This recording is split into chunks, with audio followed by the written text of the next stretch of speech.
Hello everyone, स्वागत है आप सभी का एक बार फिर से टारगेट विल के इस यूट्यूब चैनल पर। और जो लोग चैनल पर न्यू हैं, चैनल को सब्सक्राइब ज़रूर कर लें ताकि आपको वक्त पे नोटिफिकेशन मिले और ये वीडियो आपको मिलती रहें इसी तरह से।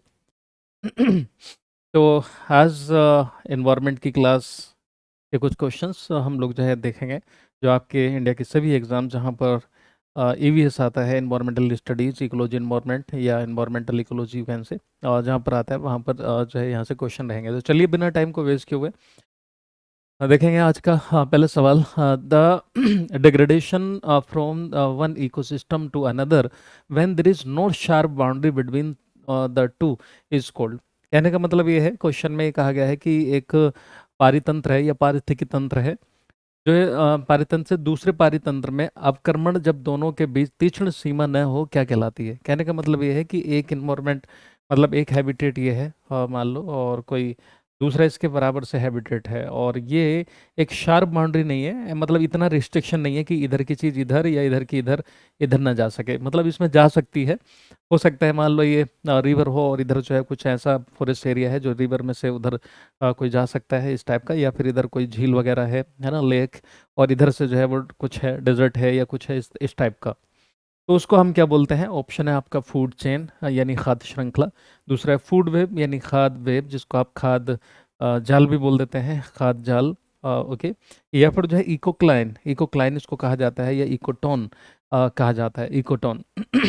तो ये कुछ टर्म्स इसमें ऐसी हैं जो आपको पता होनी चाहिए कि इनका मतलब क्या है। तो यहाँ पर जो सही आंसर है वो होगा आपका इकोक्लाइन। जब किसी दो इकोसिस्टम में, दो हैबिटेट में अगर देखा जाए शार्प बाउंड्री नहीं है, शार्प बाउंड्री नहीं है दो इकोसिस्टम में, तो जो है इस तरह से जो स्पीशीज हैं एक दूसरे में मूव करके जा सकती हैं। और इसमें कहा गया है कि जो अवक्रमण हो रहा है वो क्या कहलाएगा? तो इकोक्लाइन, यानी स्पीशीज का नंबर वगैरह घट सकता है। ओके। तो डिग्रेडेशन हो सकता है, उसको हम क्या बोलेंगे? ये इकोक्लाइन। इकोटोन जो होता है वो ट्रांजिशन जोन होता है दो इकोसिस्टम के बीच का। जैसे मान लो एक इकोसिस्टम है ये और एक है ये, ठीक है, ए और बी दो इकोसिस्टम है, तो इनके बीच का जो एरिया होगा ये वाला, इसी को हम क्या है बोलेंगे? इकोटोन कहा जाता है। और यहाँ पर जो स्पीसीज होती है, मतलब नंबर ऑफ जो स्पीशीज होंगी, डाइवर्सिटी जिसको हम बोलते हैं बायोडाइवर्सिटी, वो अपने एडजॉइनिंग एरियाज से जो बराबर के हैं इसके कंपेयर में भी और इस वाले के कंपेयर में यहाँ पर ज़्यादा होंगे, उसको हम बोलते हैं एज इफेक्ट। क्या बोलते हैं उसको? एज इफेक्ट कहा जाता है इसको। और ऐसी वो प्रजातियां जो इस जगह पे पाई जाएंगी स्पीसीज, उनको हम बोलते हैं एज स्पीसीज। और ये जो इफेक्ट है, क्योंकि यहाँ दोनों रिसोर्सेज के कुछ मतलब दोनों इकोसिस्टम के रिसोर्सेज होंगे, तो अच्छे से स्पीसीज यहाँ ग्रो कर पाती हैं, उनको फूड न्यूट्रिशन वगैरह सही मिल जाता है, तो उसको हम बोलते हैं क्या? Edge effect. तो वो इकोटोन है। अगला है उत्तरवर्तन। उत्तरवर्तन से तात्पर्य है कि परिवर्तन समुदाय के भीतर ही उत्पन्न होता है और उत्तरवर्तन के लिए जिम्मेदार कहलाता है। यानी succession refers that change arises with with in community. तो देखो यहाँ पे एक टर्म आई है, with in community itself and responsible for succession is called. यानी जो एक ही जो कम्युनिटी है उसी में अगर सक्सेशन हुआ है और किसी बाहर के फैक्टर का कोई ज़्यादा फर्क नहीं है और स्पीसीज वगैरह का, और एक ही कम्युनिटी में ऐसा हुआ है, तो उसको हम क्या बोलते हैं? ऑप्शन है आपका ऑटोजेनिक सक्सेशन बोलते हैं उसको, या फिर जो है ओलोजेनिक सक्सेशन, या फिर जीरो सेल सक्सेशन इसको बोलते हैं, या हाइड्रोसेल सक्सेशन। सक्सेशन का मतलब ये होता है कि एक के बाद एक स्पीसीज को रिप्लेस कर दिया जाता है और फिर एक क्लाइमेक्स कंडीशन आ जाती है। जैसे मान लो कोई वाटर है, तो वाटर में जो है वो जो हाइड्रोसेयर टाइप का होता है उसको क्या बोलते हैं? हाइड्रोसेयर सक्सेशन बोलते हैं। तो इसमें पहले जो है फाइटोप्लैंक्टन्स आएंगे, है ना, उस तरह से जो आपने पढ़ा होगा, फिर उसके एक के बाद एक स्टेज आती चली जाती है और आखिर में फॉरेस्ट बनता है। तो मैं ज़्यादा उस तरफ डिटेल में नहीं जा रहा हूँ।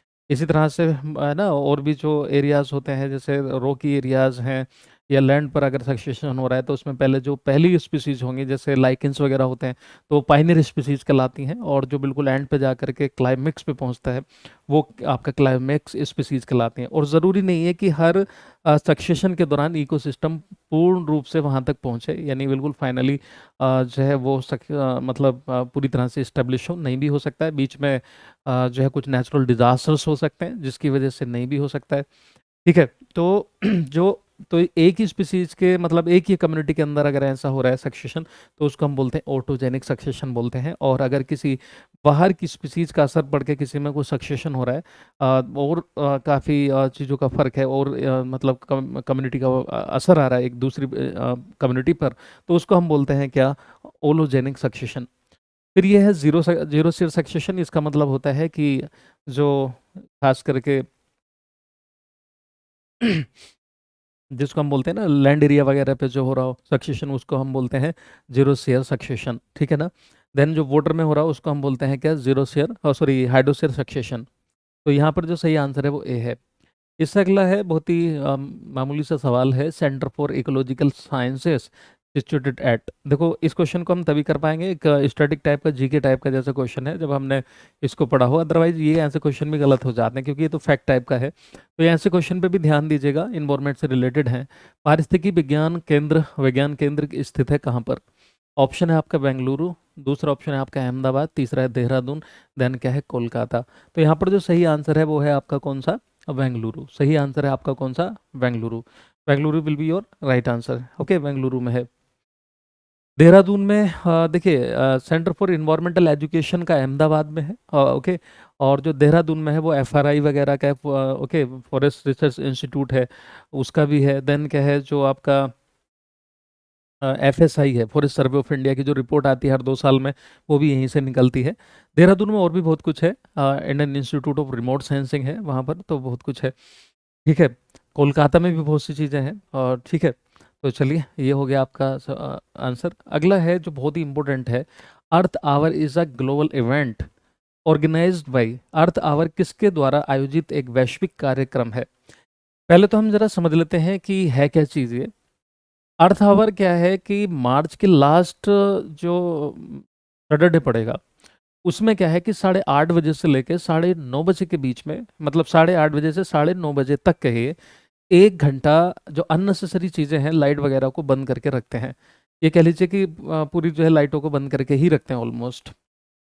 उसी को हम बोलते हैं अर्थ आवर। और इसका जागरूकता के लिए, मतलब इसको जो अवेयरनेस के लिए ये प्रोग्राम चलाया गया। 2007 में इसकी शुरुआत की थी, सिडनी से इसकी शुरुआत हुई थी, ऑस्ट्रेलिया सिडनी से इसकी शुरुआत हुई। और इसमें जो एनर्जी कंजर्वेशन की इसमें बात की गई है। तो इसको अब जो है फिर बाद में यूएसए, यूके, फिनलैंड, डेनमार्क है ना, इन सब कंट्रीज़ ने और बाकी और भी जो कंट्रीज़ हैं, उन्होंने इसको अपनाना शुरू किया। तो ये मार्च के, आमतौर पे अगर देखा जाए तो मार्च के लास्ट सैटरडे में इसको ऐसा किया जाता है, जिसमें 8:30 से 9:30 बजे के बीच 1 घंटा जो है लाइट को बंद रखा जाता है। तो इसकी शुरुआत करने वाला जो ऑर्गेनाइजेशन है वो है आपका WWF, यानी world wide fund for nature. World wide fund for nature. UNEP की फुल फॉर्म सबको पता ही होगी, यूनाइटेड नेशन एनवायरमेंटल प्रोग्राम, ठीक है। और जो यूएनएफसी से United Nation Framework Convention on the climate change, और then IUCN International Union for Conservation of Nature and Natural Resources. तो इसकी जो है शुरुआत की थी WWF ने, वर्ल्ड वाइड फंड। पहले इसको हम बोलते थे वर्ल्ड वाइल्ड लाइफ फंड, अब बोलते हैं इसको world wide fund for nature, ठीक है। तो नाम बदल गया है इसका। अगला है, अगला क्वेश्चन देखेंगे जो बहुत ही इंपॉर्टेंट है, which one of the following is the major characteristics of deciduous trees.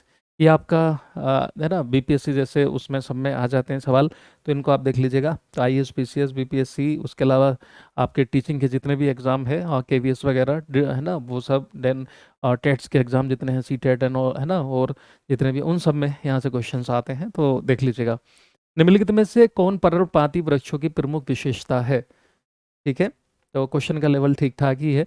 Which one of the following is the major characteristics of deciduous trees. तो जो डेसिडुअस ट्रीज होते हैं उनकी क्या खासियत है? They do not lose their leaves, क्या ये अपनी पत्तियों को कभी नहीं खोते हैं, कभी नहीं गिराते हैं? या फिर दूसरा है, दे शेड देयर लीव्स एनुअली, वे सालाना अपनी पत्तियां गिराते हैं? या फिर दे सिंथेसाइज देयर ओन फूड, ये अपना भोजन स्वयं संश्लेषित करते हैं? तो ये तो कोई खास बात नहीं हुई। ऑल ग्रीन प्लांट्स जो है वो अपना खाना बना ही लेते हैं खुद से, तो ये ऑप्शन तो सरासर गलत लग रहा है। They depend on others factors for their food, वे अपने भोजन के लिए अन्य कारकों पर निर्भर करते हैं? ऐसा नहीं है, जितने भी ग्रीन प्लांट्स वगैरह होंगे वो अपना खाना खुद से बना लेते हैं, ऑटोट्रोप्स होते हैं, स्वपोषी। तो यहाँ पर जो सही आंसर होगा वो देखिए कौन सा होगा, कि दे शेड देयर लीव्स एनुअली, वे सालाना अपनी पत्तियां गिराते हैं। तो यहाँ पर जो सही आंसर है वो आपका कौन सा है, बी को जाएगा। कई बार ऐसे मैचिंग का क्वेश्चन आ जाता है। ओके नाउ चिपको मूवमेंट, आपने सुना होगा। चिपको मूवमेंट जो है सुंदरलाल बहुगुणा के द्वारा चलाया गया एक प्रोग्राम था, जिसके साथ में जिनके साथ में जो है और भी कई लोग थे, जैसे चंडी प्रसाद भट्ट थे उनके साथ में, उसके अलावा सुदेशा देवी थी, गौरा देवी थी, वो भी कई लोग उसके उन शामिल थे। और चिपको का मतलब होता है हक द ट्री। ओके, और तो ये आपका जो चमोली डिस्ट्रिक्ट है उत्तराखंड का, वहाँ से इसकी शुरुआत हुई थी उस दौरान। ठीक है, तो मतलब उत्तराखंड से इसकी शुरुआत हुई। तो इन कर्नाटका इज नोन एज, यानी वही सेम कंसेप्ट जो है वो कर्नाटका में है। ओके, जिसकी शुरुआत की थी, मैं नाम भी बता दे रहा हूँ, बाबा आमटे। इसने बाबा आमटे, या है ना ऐसे लिखा होता है बाबा आमटे, आमटे। ठीक है, बाबा आमटे ने जो है इनकी हाँ शुरुआत, नहीं हाँ सॉरी, बाबा आमटे नहीं, क्या नाम था उनका, पांडुरंगा हेगड़े। किसने? पांडुरंगा हेगड़े।